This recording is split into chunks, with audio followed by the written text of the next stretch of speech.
Opa, e aí, beleza, pessoal? Pô, esse vídeo aqui, né, demorei um tempo pra fazer, era pra ter saído bem mais cedo, mas só que, infelizmente, do nada, começaram a fazer uma obra do lado da minha porta. Como é que eu ia gravar o áudio? Era uma luta totalmente perdida, já que eu tinha que lutar com o cachorro, pro cachorro não latir, as galinhas não ficar ali cacarejando, ou pra calopsita aqui não ficar gritando, né? Ainda mais eu tinha que esperar os carros passarem, aí eu percebi que eu teria mais um oponente, que seria o pessoal ali fazendo a obra. Mas tudo deu certo no final, espero que vocês gostem desse top 5 aqui. Parem de me invocar. Quando você muda a maneira de como você vê as coisas que você vê começam a mudar. Chen Yi, aos 23 anos, ele não entendia como a vida de adulto poderia ser tão comum. Assim que ele se formou na escola, ele pensou que ele poderia entrar numa faculdade. Infelizmente para ele percebeu muito cedo que os boletos eles não se pagam sozinho. Não mais porque ele não tem o apoio dos seus pais. Ele se sentiu forçadamente a começar um trabalho de meio período, que seria numa cafeteria. Naquele lugar ele percebeu que ele era extremamente explorado. Sempre no final do expediente ele era forçado a ficar no ambiente para poder arrumar o local todo. Ele se sentia uma merda toda vez que ele saía de lá, já que ele estava muito cansado. Tudo que ele almejava era retornar para sua casa, ver seus mangás e ficar um pouco mais tranquilo nesse final de noite. No ambiente onde ele morava era um conglomerado de várias casas. Muitas pessoas acabavam confundindo ele com outras pessoas, já que ele tinha um rosto muito comum.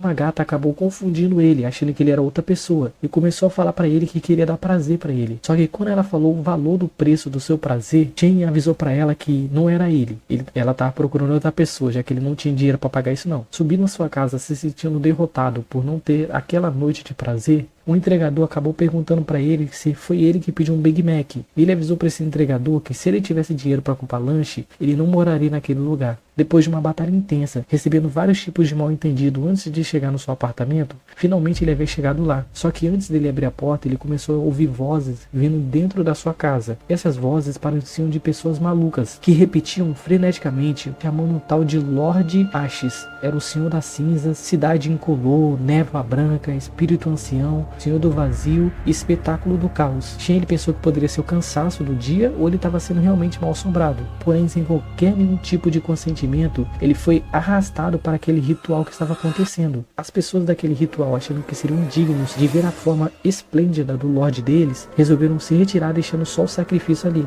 Nosso protagonista, sem saber onde ele estava, se sentindo muito estranho, ele tentou ser simpático com a única pessoa que ele havia encontrado naquele local. E depois dele descobrir o nome daquela jovem que se chamava Anya, ele perguntou para ela onde ele estava, e ela sempre repetia para ele que ele era o Lord Ashes. Shen ele pensava que a Anya poderia ter sofrido algum tipo de lavagem cerebral ou que ele poderia ser uma seita, então resolveu ser simpático com ela e dar-lhe para ela um copo de café. Mas antes dela provar aquele copo de café, ele foi repuxado de volta para o portal. Porém, antes dele retornar para o portal, ele avisou para que Anya fosse mais forte, que ela se livrasse daquelas amarras. Mas na visão da Anya, ela estava ouvindo a voz do Lord Ash, e ela pensou que ele estava mandando ela ficar mais forte para poder vingar alguma coisa ali. Shen, por ter um rosto bem comum, ele vai perder totalmente a sua vida pacata, já que toda vez que uma seita for invocar um deus, ele vai ser invocado no lugar desse deus. E não só isso, ele vai descobrir que ele vai recebendo gradualmente o poder daquele deus. Então, quanto mais ele for invocado, mais poder ele vai recebendo. E ele vai entender depois que ele não está sendo invocado para outro mundo. Na verdade, é no mundo onde ele está. E ele vai descobrir também que ali naquele mundo, existem pessoas que lidam com não mágicos e pessoas mágicas, que são os ricos que controlam o mundo de cima para baixo. A criança problemática da torre. O mal ele tem várias faces. Algo que a gente nunca pensou que aconteceria aconteceu. Tudo isso aconteceu por causa dele. Aquele que uniu os demônios pela primeira vez, os liderando para a destruição da humanidade. Na guerra contra os demônios que rastejaram do inferno para a terra, no meio do choro dos inocentes, a Torre Branca apareceu. Eles receberam a missão mais importante do mundo, que era lidar diretamente com o Sumo Sacerdote. Se o Sumo Sacerdote passasse por eles, a Torre Branca era a última opção da humanidade. Sem eles, o mundo talvez sucumbiria na perdição. Até no fim, o mal levou algo dele, o arquimago Oscar Chase, da Torre Branca, que implorava no meio do campo de batalha para saber se alguém da sua torre respondia a ele. Mas no final, ninguém respondeu. E foi então que veio nos seus olhos que a sua morte seria lenta e triste sozinho. No meio do sangue dos seus companheiros, alguém caminhava até ele. Edna Sol Laplace, a última espécie dracônica do mundo. O seu trabalho era simples, ela teria que ser uma observadora e registrar tudo que acontecesse no meio daquela guerra. E por isso ela não ajudou nenhum lado, ela era totalmente imparcial. Edna documentou exatamente tudo, e no dia 28 de abril, às 3 horas da tarde, foi confirmada a morte do sumo sacerdote. Após Oscar finalmente confirmar pela Edna que a geração mais nova conseguiu sair seguro daquele ambiente, ele implorou para que ela guiasse a Torre Branca. Muitos registros haviam se perdido naquela guerra, mas eles fizeram cópias de tudo, e se ela conseguisse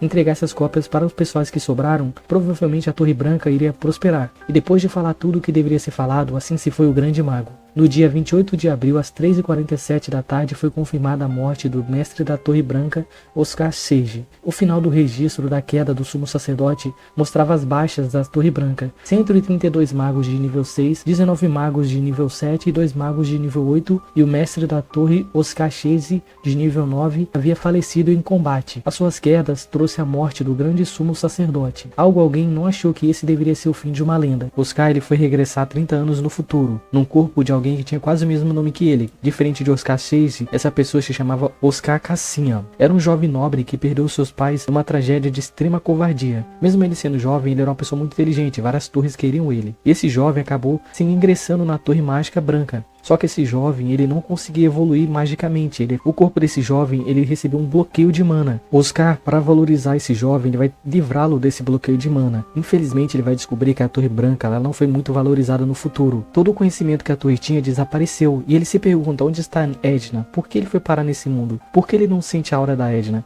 E por que a Torre Branca recebeu tanto desdém, já que eles foram tão importantes e perderam vários magos para poder livrar o mundo dos demônios? E por que ele retornou 30 anos no futuro? No corpo de um jovem que basicamente bebeu veneno. Se ele não fosse por ele, esse corpo teria desintegrado. A volta do Mago dos Becos. Naquele dia específico, eu vi um Vilway voando no céu mais alto que ele podia. Ele parecia tão feliz. Era a coisa mais livre que eu já tinha visto nesse mundo. Isso foi motivo suficiente para levar Aster a sair da grande casa mágica dos Declans. Aster, ele era um órfão que vinha da periferia conhecido como Zona Cinzenta. Ele passou anos da sua vida se tornando um cachorro dos Declans, trabalhando para eles como mercenário. Devido a tanto conhecimento e força que ele tinha, ele se tornou o número 1 dos mercenários. E depois de anos assistindo seus amigos morrendo em combate ou sendo covardemente assassinados pelos Declans, a palavra mercenário dos Declans era uma palavra bonita para que ele não aceitasse a realidade dessa palavra, que eles são pessoas descartáveis. No dia que ele entendeu que ele não era livre, ele buscou essa liberdade, só que ele foi designado para uma missão, e depois que ele quase morreu nessa missão, ele decidiu ser livre, mas antes disso ele levou um grimório para ser o seu último spoiler de guerra. Só que a merda dos Declans colocaram a sua cabeça a prêmio. Aster, com todo o seu conhecimento de magia, ele sabia que não importava quem eles mandassem, ele teria uma forma de se virar contra essa pessoa, como sempre ele fez na sua vida. Infelizmente, aquele grimório era especial demais, ao ponto de Ferrin, que era o atual líder da casa dos Declans, sair do seu castelo para ir buscar aquilo pessoalmente. Ferrin ofereceu para limpar os crimes dele de traição, dizendo para ele que se ele entregasse o grimório, ele poderia passar o pano em cima daquilo, e o aceitaria de volta na casa dos Declans. Só que o nosso protagonista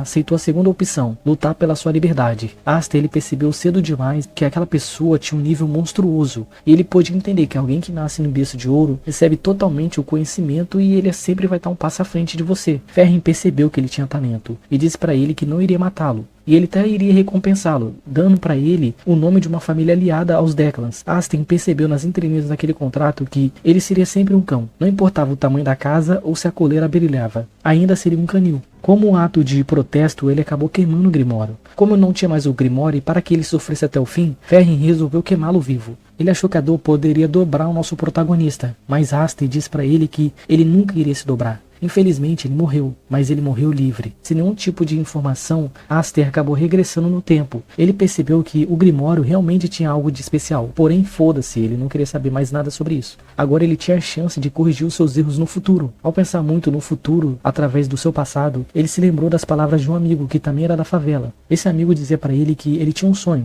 muito lindo, que era construir alguma biblioteca para as crianças da favela poderem ter conhecimento de leitura. Só que Aster foi além, ele queria construir um castelo, para que várias pessoas tivessem vários tipos de conhecimento, e até colocaria livros com conhecimento dos Declans, que seria o maior ato de traição para eles. Ele realmente queria botar fogo no palheiro. Só que, infelizmente, os seus sonhos foi acordado com um chute na cara, e foi aí que ele percebeu que a pessoa que era considerada o mercenário número 1 estava apanhando de uma criança. Por sorte do destino, ele acabou usando uma estratégia para poder conseguir escapar daquela surra, mas ele prometeu que no momento que ele tivesse força, ele voltaria para se vingar. E no meio daquele chão, sozinho, pensando o que ele faria no futuro, uma criança veio sobre ele, e essa criança estendeu a mão para ele dele e resolveu curar as feridas dele. E foi então que ele se lembrou daquele poder de cura. Há muito tempo atrás, os Declas deram uma missão para o grupo dele, dizendo que havia um ogro que tinha poder de cura. Esse ogro estava matando um monte de gente aliada aos Declas. Mas quando eles chegaram naquela missão, eles perceberam que não era um monstro e não era um ogro, era uma pessoa. Especificamente, esse homem era o Damian von Splande, conhecido como o açougueiro. Aster, ele não queria se envolver com Damian,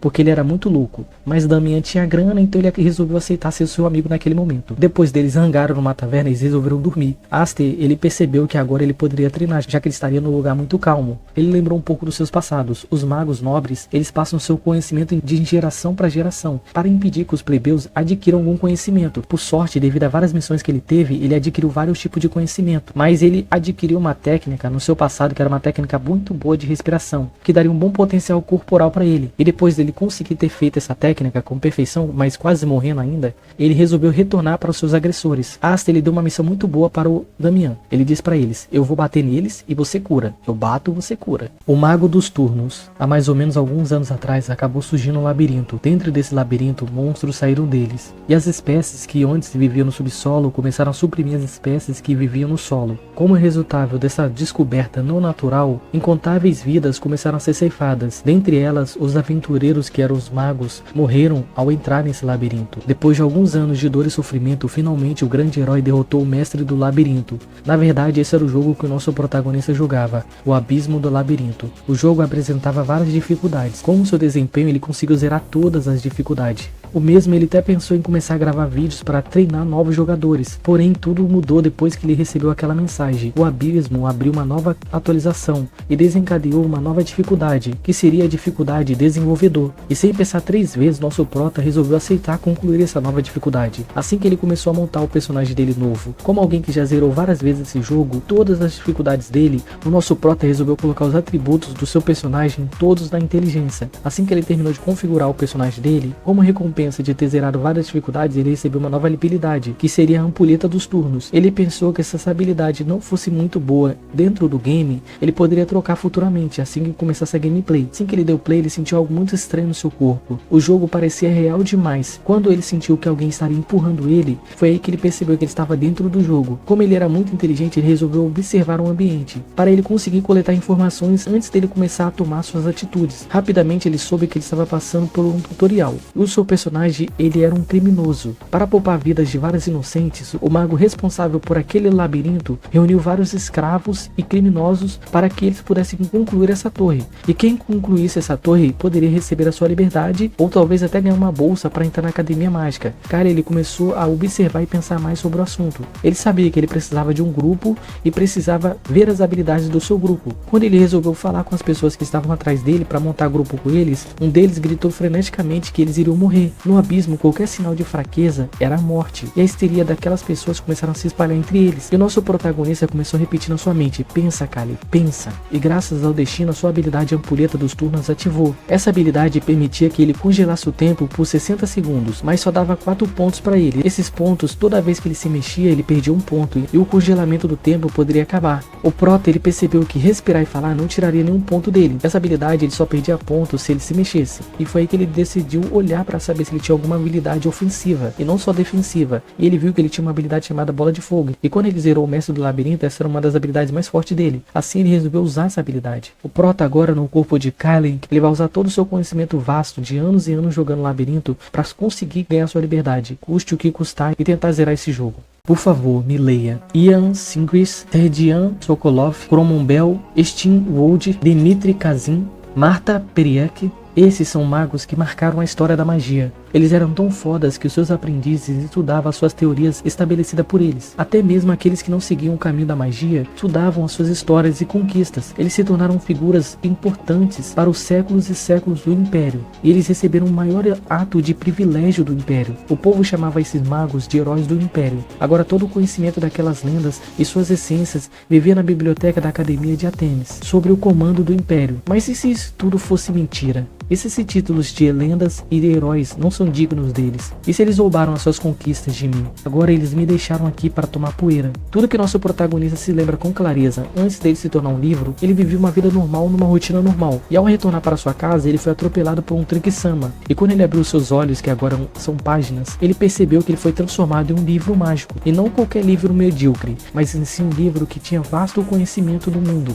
No começo foi extremamente difícil para ele. Visualmente ele parecia um livro qualquer, porém a sua beleza não poderia ser vista por fora, sim por dentro. Quando esses magos viam a sua beleza, eles eram treinados por ele. E ele treinou várias gerações, porém os magos são bem egoístas. Eles não passavam para a próxima linhagem. Quando eles morriam, nosso protagonista ficava jogado. Ele está agora há 300 anos sem receber nenhum discípulo. Mesmo se ele gritasse, ninguém poderia ouvi-lo, porque para você poder ouvi-lo, você teria que fechar um contrato com ele. Esse contrato só pode ser firmado no momento que aquela pessoa tocasse nele. E graças a Deus ele sentiu que alguém tocou nele. E agora o nosso prota começou a vender o seu peixe para aquela pessoa que havia tocado nele. E disse para aquele garoto que, graças a ele poderia se tornar o mago mais forte do mundo. O nome dele seria lembrado por gerações. A pessoa estaria sob posse sobre o Grimório dos Magos. Claro, era mentira, ele não sentia nenhuma magia vindo daquele jovem. Como é que ele ia transformar aquela pessoa num mago muito poderoso? E ele foi pego até de surpresa. Aquele jovem negou se tornar um mago dos magos, dizendo para ele que ele não queria ser um mago, e sim um espadachim. O nosso protagonista perguntou para aquele jovem bem incrédulo qual seria o nome dele. Aquela pessoa respondeu que o nome dele era Tiena Hilsenbelli. Para não voltar para a prateleira de novo, nosso prota resolveu fazer um acordo com aquele jovem. Ele iria transformar ele num mago espadachim. E o trouxa acabou aceitando, quer dizer, seu discípulo. Foi assim que o nosso protagonista finalmente vai sair desse inferno que durou 300 anos, para ver como é que o mundo está lá fora.